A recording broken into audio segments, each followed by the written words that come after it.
12 உறுப்புகள் உடைய இந்த உறுப்புகள் ஒவ்வொன்றும் ஒவ்வொரு பயன் தரக்கூடியது.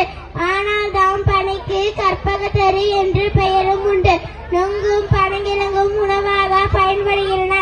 பனை ஓலைகள் கூடைகள் முடையவும் கைவினை பொருட்கள் செய்யவும் கூரை வேயும் பயன்படுகின்றன. பனைச்சாறு பதநீராகவும் கற்கண்டாகவும் கருப்பட்டியாகவும் பயன் தருகிறது. மேலும் பனை மரம் புயலை தாங்கும் வலிமை பெற்றது.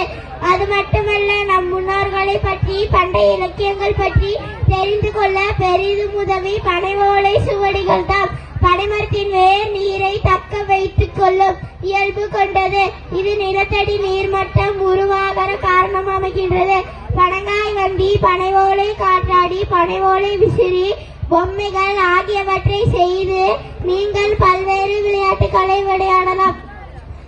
பனைமரம் நமது தமிழ்நாட்டின் மாநில மரமாகும்.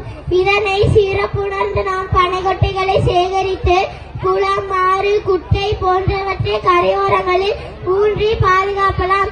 அப்படியே செய்வோம். பனைமரம் காப்போம், பயன்பல பெறுவோம். நன்றி.